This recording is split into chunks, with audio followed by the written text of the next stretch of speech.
तो बच्चों हमने चैप्टर पढ़ा अ ट्रूली ब्यूटीफुल माइंड, यानी कि एल्बर्ट आइंस्टाइन के जीवन के ऊपर। हमने बहुत सारी बातें जान ली उनके बारे में। आज के वीडियो में हम करने वाले हैं इसी चैप्टर के क्वेश्चन एंड आंसर्स। चलो करते हैं इनकी शुरुआत। Here are some headings for the paragraphs in the text।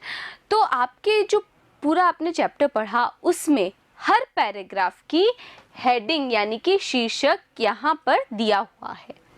Right the numbers, आपको नंबर लिखने हैं ऑफ द पैराग्राफ, उन पैराग्राफों के, फॉर ईच टाइटल, हर शीर्षक के लिए, हर हेडिंग के लिए, हर शीर्षक के लिए।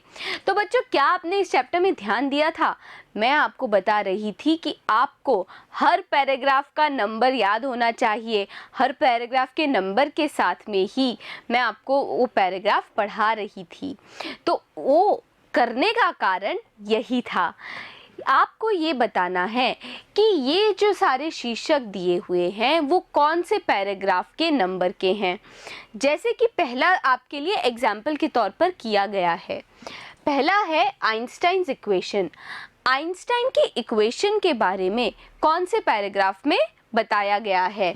वो बताया गया है पैराग्राफ 9 के अंदर। तो आपको क्या करना है, पूरा पैराग्राफ, पूरा पाठ आपको अच्छे से याद होना चाहिए, पैराग्राफ का नंबर भी याद होना चाहिए, तभी तो आप इन शीर्षकों को मिला पाएंगे ना उन पैराग्राफ से। चलो देखते हैं इसके उत्तर को। देखिए दूसरा जो वाक्य था वो था Einstein meets his future wife. तो ये जो शीर्षक है कि आइंस्टाइन अपनी पत्नी से मिलता है, ये तो शीर्षक है, पर ये बात हुई कहाँ पे थी, कौन से पैराग्राफ में हुई थी? ये हुई थी पैराग्राफ 7 के अंदर। पैराग्राफ 7 के अंदर बताया गया था कि वो किस तरीके से अपनी पत्नी से मिले थे। पत्नी से नहीं, होने वाली पत्नी से, भावी पत्नी से। तीसरा जो शीर्षक है द मेकिंग ऑफ अ वॉयलिनिस्ट, एक वॉयलिनिस्ट का, वॉयलिन वादक किस तरीके से बने, वॉयलिन कब वो चलाते थे और किस तरीके से वो अच्छे एक शौकिया तौर पर वॉयलिन वादक बने, ये हमने बात की थी। ये बात हमने की थी तीसरे पैराग्राफ के अंदर बच्चों। तीसरे पैराग्राफ में बात की गई थी उनके वॉयलिन चलाने की कला के बारे में। मिलीवा एंड आइंस्टाइन्स मदर, मिलीवा और आइंस्टाइन की मदर, ये है आपका चौथा शीर्षक। ये शीर्षक हम देंगे पैराग्राफ 10 को। क्यों देंगे? क्योंकि मिलीवा की मदर को, सॉरी, आइंस्टाइन की मदर को मिलीवा बिल्कुल भी पसंद नहीं थी, इसीलिए। पांचवा शीर्षक है a letter that launch the arms race, एक खत जिसने शुरू कर दी हथियारों की दौड़। ये बात हुई थी 15वें पैराग्राफ में। छठा अ desk drawer full of ideas. तो एक आपका पैराग्राफ था जिसमें बताई गई थी एक दराज के बारे में, जिसमें बहुत सारे आइडिया थे, अवधारणाएं थी आइंस्टाइन की। कौन सा था वो पैराग्राफ? वो था पैराग्राफ 8, यानी कि 8वां paragraph, marriage and divorce. Einstein की शादी और डाइवोर्स के बारे में बात की गई थी 11वें पैराग्राफ में। तो हमने 11वें पैराग्राफ का जो शीर्षक था वो दे दिया मैरिज एंड डाइवोर्स को। तो समझ में आ गया होगा। आपको फिर बोल रही हूँ, सारी कहानी को, एक एक पैराग्राफ को ध्यान से पढ़ लो। आपको पैराग्राफ का नाम और नंबर दोनों पता होने चाहिए। आपको पता होना चाहिए कि पैराग्राफ के अंदर हुआ क्या था। Who had these opinions about Einstein? तो अब ये जो दूसरा सवाल है उसमें आपको बताना है कि किन किन के ये विचार थे आइंस्टाइन के बारे में। पहला विचार था he was boring। पहला विचार ये था कि आइंस्टाइन बोरिंग है। ये किसका था? ये था आइंस्टाइन के प्लेमेट्स का, यानी कि जो खेलने के वक्त जो साथी थे आइंस्टाइन के, उनका। दूसरा, he was stupid and would never succeed in life। Einstein stupid थे, मूर्ख थे और वो कभी सफल नहीं होंगे। ये विचार किसका था? ये विचार था उनके हेडमास्टर का। और तीसरा, ही वॉज अ फ्रीक, कि आइंस्टाइन एक सन की हैं। ये विचार किसका था बच्चों? आइंस्टाइन की माँ का। चलो अब देखते हैं इसके उत्तर को हमें कैसे लिखना है। पहला हम लिखेंगे आइंस्टाइन्स प्लेमेट्स, आइंस्टाइन के जो साथी थे, thought that he was boring. उनका ये विचार था कि आइंस्टाइन बोरिंग है, उबाऊ है. आइंस्टाइन्स हेडमास्टर थॉट, आइंस्टाइन के हेडमास्टर का ये विचार था that कि he was stupid, वो स्टूपिड है, मूर्ख है, एंड वुड नेवर सक्सीड, और वो कभी सफल नहीं होंगे एट एनीथिंग इन लाइफ, अपने जीवन में. आइंस्टाइन्स मदर, आइंस्टाइन की माता का थॉट, उनका ये विचार था that he was a freak, कि आइंस्टाइन एक सनकी हैं. Explain what the reasons for the following are, आपको ये बताना है कि आइंस्टाइन ने जो कुछ भी यहाँ पे ये 4 सवालों में लिखा है वो करने के कारण क्या थे. पहला, Einstein living the school in Munich for good, Einstein ने म्यूनिक का जो स्कूल था उसको छोड़ दिया था. क्यों छोड़ दिया था बच्चों? क्योंकि उस स्कूल में बहुत ज़्यादा अनुशासन था जो उनको पसंद नहीं था. Einstein wanting to study Switzerland rather in Munich, Einstein Switzerland में पढ़ना चाहते थे, म्यूनिक में नहीं. क्यों? क्योंकि स्विट्जरलैंड एक बहुत ही ज़्यादा आज़ाद ख्याल शहर था. Einstein seeing an in Mileva an ally, Einstein को मिलिवा के अंदर एक मित्र दिखता था. क्यों दिखता था? क्योंकि बाकी सभी लोग जो कि उनके परिवार के थे, जो उनके यूनिवर्सिटी में थे, उन सब की सोच बहुत संकीर्ण थी. इसलिए what do these tell you about Einstein, तो ये सारी चीज़ें आपको आइंस्टाइन के बारे में क्या बताती हैं?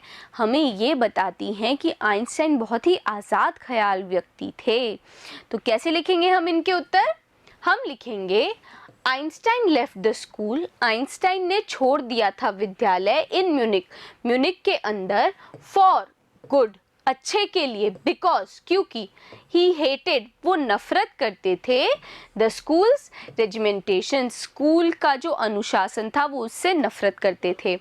दूसरा उत्तर लिखेंगे Einstein wanted to study, Einstein पढ़ाई करना चाहते थे इन स्विट्जरलैंड, स्विट्जरलैंड के अंदर, रादर देन म्यूनिक, म्यूनिक के अंदर नहीं, बिकॉज, क्योंकि, it was a more liberal city, क्योंकि स्विट्जरलैंड थी एक ज़्यादा लिबरल आज़ाद ख्याल शहर.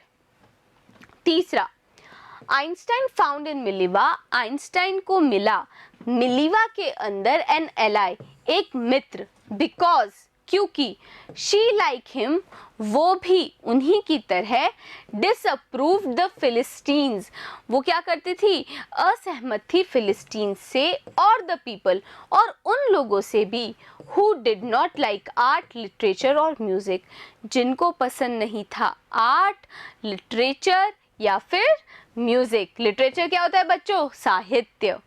और चौथा, कि आइंस्टाइन के बारे में हम क्या विचार कर सकते हैं इन्हीं बातों से? हम ये विचार कर सकते हैं, दीज टोल्ड अबाउट आइंस्टाइन, ये चीज़ें बताती हैं आइंस्टाइन के बारे में, दैट, कि, ही लव्ड फ्रीडम, उनको आज़ादी से बहुत ज़्यादा प्रेम था. ही was a liberal and cultured person, वो एक आज़ाद ख्याल और सभ्य व्यक्ति थे.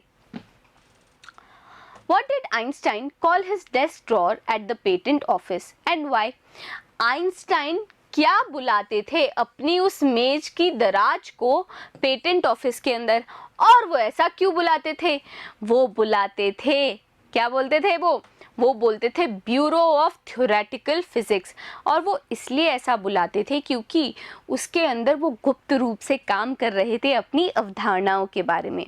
हम लिखेंगे Einstein called his desk drawer, Einstein बुलाते थे अपनी मेज़ की दरार को एट द पेटेंट ऑफिस, जो कि पेटेंट ऑफिस में थी, the bureau of theoretical physics, bureau of theoretical physics.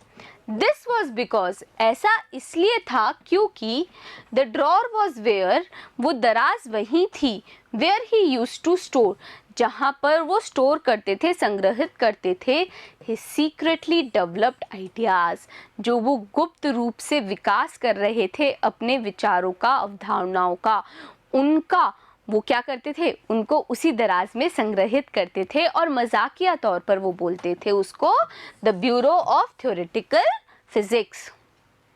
5वां सवाल, Why did Einstein write a letter to Franklin Roosevelt? Einstein ने फ्रैंकलिन रोजवेल्ट को यानी अमेरिका के जो राष्ट्रपति थे उनको खत क्यों लिखा? उन्होंने इसलिए खत लिखा था क्योंकि वो चेताना चाहते थे उनको उस परमाणु बम के असर के लिए। हम लिखेंगे Einstein wrote a letter, Einstein ने खत लिखा to Franklin Roosevelt, Franklin Roosevelt को to warn about bomb effect, उस बम के असर के बारे में चेताने के लिए, वॉर्न करने के लिए यानी कि चेताने के लिए। How did Einstein react to the bombing of Hiroshima and Nagasaki?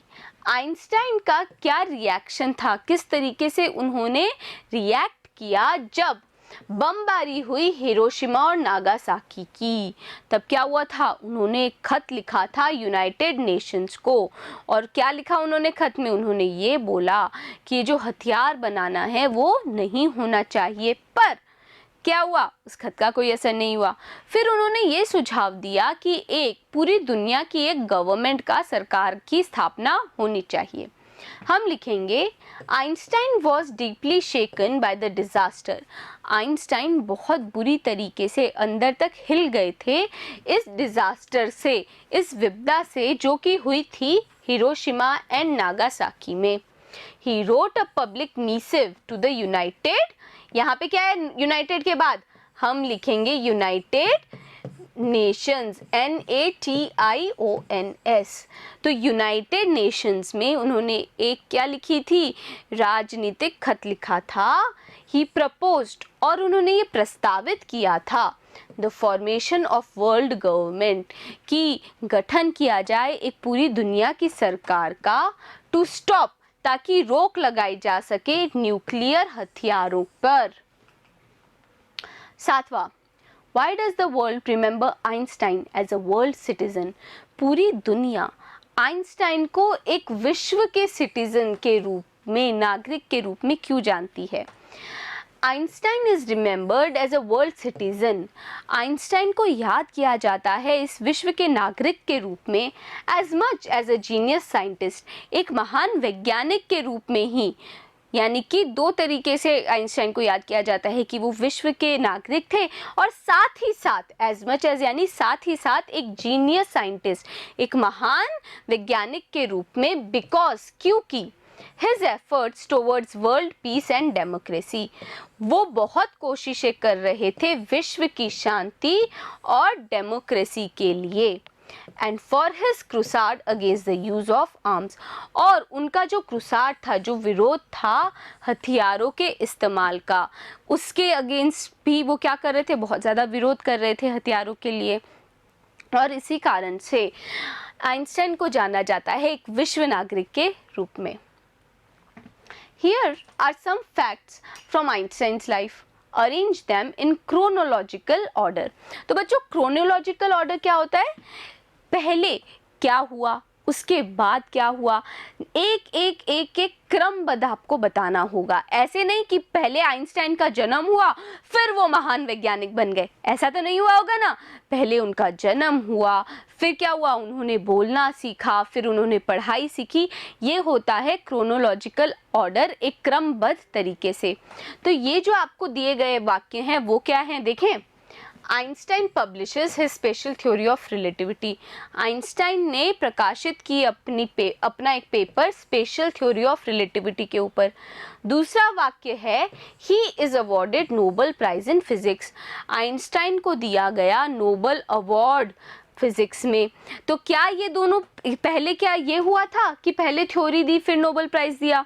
ये हुआ होगा, लेकिन बीच में और भी तो बातें हुई होंगी, जैसे कि Einstein writes a letter to US president.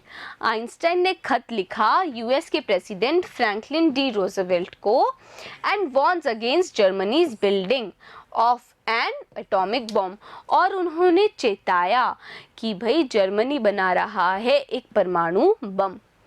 Einstein attends a high school in Munich. Einstein ने हाई स्कूल अटेंड किया म्यूनिक में। Einstein's family moves to Milan. Einstein का परिवार चला गया Milan. Einstein is born in German city of Ulm. Einstein का जन्म हुआ जर्मनी की एक सिटी उल्म में। तो अब आपको ये बताना है कि इसकी शुरुआत कैसे हुई। सबसे पहले आइंस्टाइन का जन्म हुआ कहाँ पर, जर्मन सिटी में, हुआ कि नहीं हुआ। उसके बाद क्या हुआ, Einstein attends a high school in Munich, क्या ये हुआ था। आपको अब क्रमबद्ध तरीके से एक एक वाक्य बताना है कि पहला क्या हुआ, पहली घटना क्या हुई आइंस्टाइन के जीवन में, फिर कौन सी घटना हुई। तो चलो उत्तर देखते हैं। हाँ जी, अभी तो और भी वाक्य हैं, उत्तर कैसे देखेंगे हम। देखिए, आइंस्टाइन जॉइंस यूनिवर्सिटी इन ज्यूरिक। आइंस्टाइन एक यूनिवर्सिटी ज्वाइन करते हैं ज्यूरिक में। आइंस्टाइन डाइज, आइंस्टाइन की मृत्यु हो जाती है। अब ये बीच में तो हुआ नहीं होगा, ये तो हुआ होगा अंत में। He provides a new interpretation of gravity. वो ग्रेविटी के बारे में, गुरुत्वाकर्षण के बारे में एक नई इंटरप्रिटेशन देते हैं। Tired of school regimentation, school के रेजिमेंटेशन से, अनुशासन से परेशान होकर Einstein withdraws from school. Einstein school छोड़ देते हैं। ही वर्क्स एट पेटेंट ऑफिस, वो पेटेंट ऑफिस में काम करने लगते हैं एक टेक्निकल एक्सपर्ट के रूप में। When Hitler comes to power, जब हिटलर ताकत में आता है, Einstein leaves Germany, Einstein Germany छोड़ के यूनाइटेड स्टेट्स आ जाते हैं। तो आपको क्या करना है बच्चों, पूरी कहानी को, हर पैराग्राफ को ध्यान से पढ़ना है। पैराग्राफ का नंबर याद रखोगे तो क्या होगा, वो जो पहला सवाल था वो आपसे हल हो जाएगा। अब पैराग्राफ में जो हुआ है अगर वो याद होगा तो आप क्रमबद्ध तरीके से आइंस्टाइन के जीवन के बारे में ये सवाल कर पाएंगे। तो पहला क्या हुआ था, पहली घटना क्या हुई थी, Einstein is born in German city. Einstein का जन्म हुआ था जर्मन सिटी उल्म में। फिर क्या हुआ, Einstein attends high school in Munich. Einstein जो है वो हाई स्कूल जाते हैं म्यूनिक शहर में। फिर हुआ Einstein's family moves to Milan. Einstein का परिवार बस गया मिलान में। चौथा यानी कि चौथी घटना क्या हुई थी जरूरी आइंस्टाइन के जीवन में, वो थी tired of schools regimentation, school के अनुशासन से परेशान होकर Einstein withdraws from school. Einstein school से चले जाते हैं, निकल जाते हैं। पांचवी घटना थी Einstein joins a university in Zurich. तो हाई स्कूल के बाद में क्या होता है, आइंस्टाइन ज्यूरिक में यूनिवर्सिटी में, विश्वविद्यालय में पढ़ने चले जाते हैं। वेयर, जहां पर ही मीट्स मिलेवा, वो मिलते हैं अपनी पत्नी मिलेवा से। He works at a patent office as technical expert. तो इस घटना के बाद उन वाक्यों में से ये घटना हुई थी कि वो काम करने लगते हैं एक पेटेंट ऑफिस में टेक्निकल एक्सपर्ट के रूप में। फिर क्या हुआ, फिर हुआ कि आइंस्टाइन पब्लिशेस, आइंस्टाइन ने प्रकाशित की his special theory of relativity, अपनी खास थ्योरी रिलेटिविटी के ऊपर। आठवीं चीज जो उनके जीवन में हुई थी वो वाक्य कौन सा है, he provides a new interpretation of gravity.